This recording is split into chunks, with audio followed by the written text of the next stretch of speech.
एक गांव में एक लालची कुत्ता रहता था। वह गांव में घूम घूम कर खाने की तलाश करता था। वह इतना लालची था कि उसे जितना भी खाने के लिए मिलता था उसे कम ही लगता था।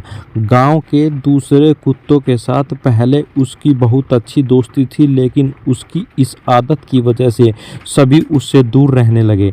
लेकिन उसे कोई फर्क नहीं पड़ा। उसे सिर्फ अपने भोजन से मतलब था। कोई न कोई आते जाते उसे खाने के लिए कुछ न कुछ दे ही देता था। उसे जो खाने को मिलता था उसे वो अकेले ही चट कर जाता था। एक दिन उसे कहीं से एक हड्डी मिल गई। हड्डी को देखकर उसकी खुशी का ठिकाना न रहा। उसने सोचा कि इसका आनंद तो अकेले ही लेना चाहिए।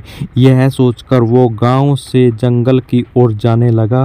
रास्ते में वह पुल के ऊपर से नदी पार कर रहा था, तभी उसकी नज़र नीचे नदी के ठहरे हुए पानी पर पड़ी।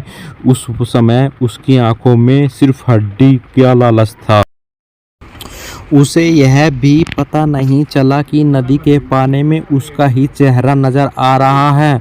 उसे लगा कि नीचे भी कोई कुत्ता है जिसके पास एक और हड्डी है। उसने सोचा क्यों न उसकी हड्डी भी छीन लूं, तो मेरे पास दो हड्डियां हो जाएगी।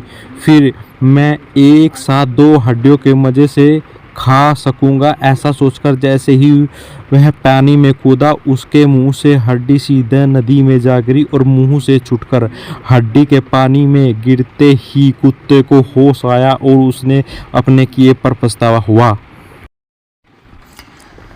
कहानी से सीख। इस कहानी से हमें यह सीख मिलती है कि हमें कभी भी लालच नहीं करना चाहिए।